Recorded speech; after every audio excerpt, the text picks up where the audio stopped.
j'obtiens la place, quelles que soient les conséquences, quel que soit le prix à payer. Ɗum ɗo moƴƴa ko ɓe tawi camarajo kamen wano patiyan ko bayilloɓe ɓe laaɓawel ɗum anno soro an resaɓe baabe ngan hande so darni bayillojo na ɓe nayi ko kaw maɓɓe yumman min yumman nene maɓɓe ko ay jeli kuyate innete ko jeliɓe ɓe boowe telimile hande si mi yi jelijo mi innatamo ko kawam hay e jama si mi yalti si jeliɓe ngari tora gollam min nayi ɓe non nde alta fola ko ñalso ñinnale sola ko jelijo jibini nene nene an le ko jaloyankejo mo timbiɓe mo ningelande kono ko jelijo jibinimo on wawa wiide hande awa no jeliɓe nasiɓe nenan jaaja ɓen ɗon awluɓe ɓen ƴettiɓe on wawa wiide jeliɓen e awluɓe ɓen na dewol yumman na ɗum waɗi ɓay na saabu ɗum ɗon ɓe janniri lantari ka fuuta awa yimɓe ɓen accu son inni ɗo hande on lancay waɗon yimɓe fii tun onon ɗon faala wadde politique e campagne bon ɓen noon wano baaben an ɓe nene mum woniri ɗa ɓe ben mum woniri ɗa ko honto ɓe wontirta wiyetelan ko honto ɓe wontirta goɗɗo immike ƴettoyi camarajo ƴetti ketajo ƴetti kondejo waɗi ɓeygu mum kanko ko diallo kanko ko ba kanko ko sow on inni hande joni noon ɗum ɗon on no diallo e konde no jeyda ko konde e konde wonɗo hottigine ko kamɓe jeydi na kondejo e diallojo wonɗo ɗo si tawi noon ɓen ɗon residiri ha ɓiɗɗo yalti ɗon joni noon si tawi on inni on senday on diallojo e kondejo on ɓiɗɗo ko on to suɓorta yiyetelam konto suɓorta min hande si mi inni ko fuuta mi jeeya mi inni nono komi kendendo dialoyankejo komi wiyata komi kendejo dialoyankejo ɓay nene an ko diallo ben an ko diallo ben an ɓe makata ɗum kamɓe ko ɓe makata ben an ko dialoyankejo kono nene an ko mariama djibo sewo camara wiyete ko bayloɓe yumma an ko wiyata ɓe makata min kadiatu diallo komi dialoyankejo mo ninguelande kono nene an ko ay jeli kuyate wiyete ko ɓe boowe telimine ɗum no sansa eyo donc yimɓe ɓen waɗu doy ko ñiiɓi tabiti kon ta yimɓe ɓen bonnu fii hiɓe faala men accatagoy meɗen fuuta ɗo kaɓe tippi ɓe faala lancude o men ara men bonnita par ce que si tawi fuuta boni hara en fof en yoolike yo yimɓe ɓen accu yoɓe accu siɓe acci de toute façon hiɓe hooli meɗen hooli lagine fop ko nene goto baba goto lagine fop no jeydi sosoɓe no ƴettaka fulɓe ɗiɗo gandi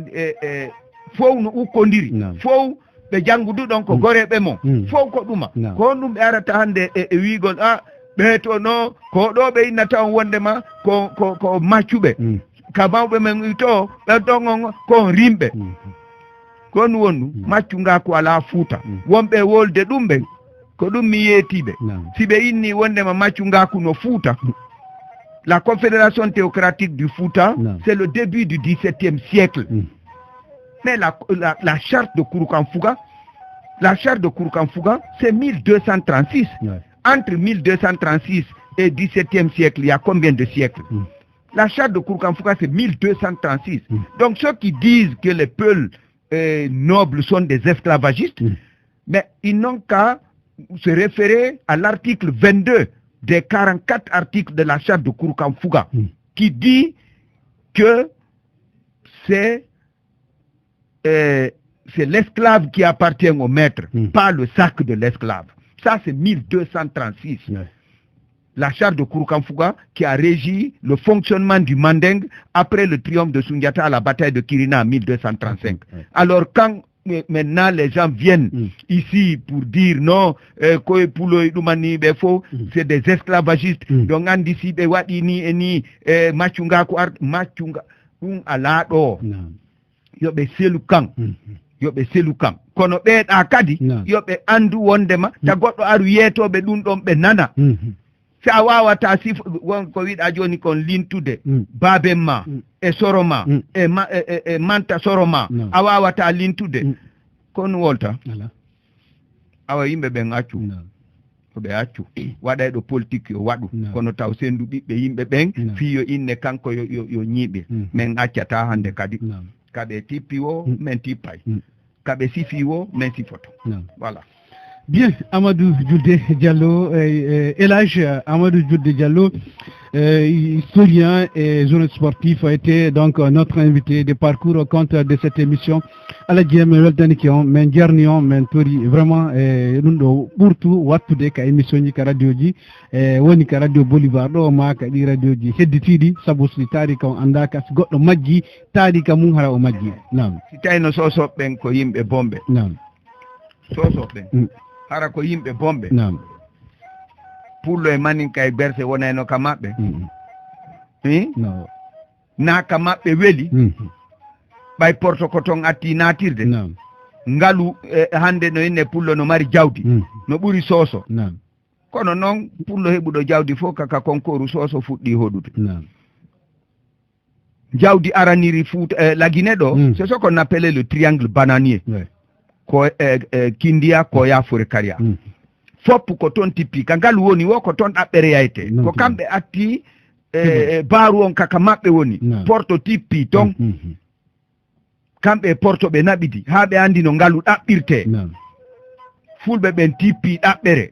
ɓe yahi ɗaɓɓere goro e lanɗan goro janfu woɓɓe arti woɓɓe lutti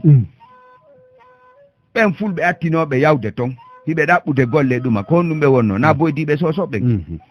Mamadou ko boydiɓe sosoɓen fulɓe artinoɓe tippade ɗaɓɓere ɓen ɓe mara golle ɓe ɗum wanni ko sosoɓen marno ngalu on tuma triangle bananier ko kamɓe marno ngalu fulɓe tippinoɓe ɗaɓɓere ɓen hari ko boydiɓe sosoɓen yo taari kan yo wowle no waalori soso ɓen okki leydi ɓe okki rewɓe ɓe okki fof hara koye haɓɓu haɓɓere goro ara inna ɗo ɓe inna min ɗo falandi leydi ɓe ƴetta haɓɓere goro okkaɓe ara ya soodade si tawi woni amara ɓeygu ɓe ƴetta ɓiɗɗo maɓɓe goo ɓe okke ɓe waɗi ɗum fof maninka ɓen e forestier ɓen ɓay kamɓe ɓe dolni pullo ko fiira gollugol ka plantation kanko woni boydi maninka ɓe forestier ɓen kamɓe ɓe golli ka plantation ko ɗum waɗi son yahi ɗo Kindia e Koya e Fore Karia on taway forestier no heewi tefton ɓe mawɓe mum arno miɗo wawi lintude ɗiɗo Bago Zumanigi l'ancien ministre yuma makko Adja Fatou Konté koɓe Fore Karia Oye Guilavogui le ministre actuel le ministre d'État actuel il est Thomas de Massanta mais sa mère est Soussou de Kindia. Bon, donc kamɓe ɓe waɗi ɗum hande son yahi Conakry ɗi boyi e basguine ɗuma fof ngaluji fayda ko tabiti kon ko fulɓe ɓe monaniki en fii ɗum woɓɓe no woodi ha joni e fiɓɓe men konkoru ndu ɓe attuno hoɗude mundu ha joni si sattiriɓe ɓe yaha ɓe waala ton kamɓe ɓe waɗi ɗum hande en yahi ka maɓɓe ɗaɓɓere ko lakkere men goy en wakkilike ha en ɓuriɓe ngalu ɓe waɗi en gere fii ɗum ara feƴƴa yeeso maɓɓe ɓe nagrangin wali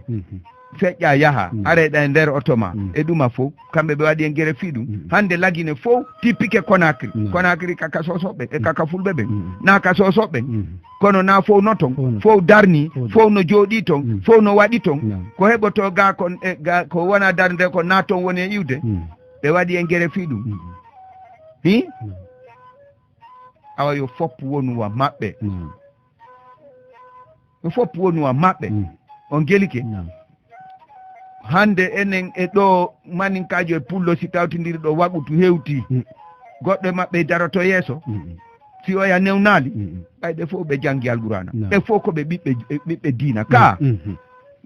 on noon woni ɗo woni to woni hontode o hikkata ko yeeso oya newnali ɓayɓe fof ɓe felliti ɓe janggi alqurana sen inni hiɗe mari waliyu ɓen ɗo fof Cheikh Fantamadi Chérif hari ko waliyu na Mariama ɓe Kaba hari ko waliyu awa ko diina sembini kon ko diina sembini kon ta goɗɗo bonnuɗum fiimo wadde politique ta goɗɗo bonnuɗum fiimo wadde politique ma foppu jogodira naɓi den koye nene goto baba goto on a un pays qui s'appelle la République de Guinée Les habitants de ce pays s'appellent des Guinéens. Bien. On ne cherche pas à savoir si ce Guinéen Soussou ou Peul et tout, on s'en fout de ça. C'est le Guinéen point trait. Bien. Nous avons un pays qu'on appelle la Guinée, les habitants s'appellent les Guinéens, on ne cherche pas un Soussou, ni un Malinquier, ni un Forestier, ni un Peul, nous sommes tous des Guinéens. Merci une fois encore, Doyen Amadou Julde Diallo. Nous pensons encore vous recevoir dans une autre émission pour continuer à éclairer les Guinéens dans cette histoire. Voilà, derrière la console numérique qui était Badiko Diallo, micro-présentation, Boubacar Ramadan Bari, notre invité de parcours était Doyen Amadou Julde Diallo, historien également, journaliste sportif international. Merci une fois encore, Doyen Amadou Julde Diallo.